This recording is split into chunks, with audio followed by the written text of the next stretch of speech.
મહીસાગરના PI બાદ હવે PSI પણ વિવાદમાં આવ્યા છે। ત્યારે કારમાં સીટ બેલ્ટ ન બાંધતા ઢોરમાર માર્યાનો આરોપ થયો છે।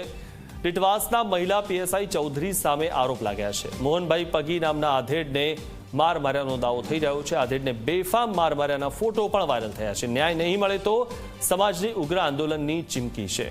સમાજે હવે ચીમકી ઉચ્ચારી છે ઉગ્ર આંદોલનની। અને વાંક માત્ર એટલો હતો આ જે વ્યક્તિને માર મારવામાં આવ્યો તેનો કે તેણે કારમાં સીટ બેલ્ટ નહોતો પહેર્યો। ત્યારે આધેડને બેફામ માર માર્યાના ફોટો વાયરલ થયા છે અને વધુ એક પોલીસ કર્મીનું નામ સામે આવ્યું છે।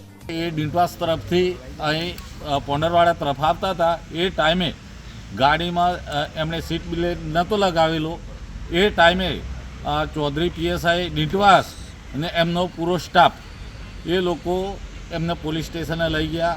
ત્યાર પછી એમને પૂછપાછ કરી તો એમણે કહ્યું એમનો ખાલી ની જેવી બાબતને સીટ બેલ્ટ નહોતો લગાવેલો એ બાબતમાં એમને અંદર લઈ ગયા અને ગાડી ડિટેન કરી, બરાબર ને। ત્યાર પછી એમણે જે મોહનભાઈ હતા એમણે એવું કહ્યું કે મને મારે ઘરે જાણ કરવા માટે મને ફોન તો આપો એવી વાત કરી।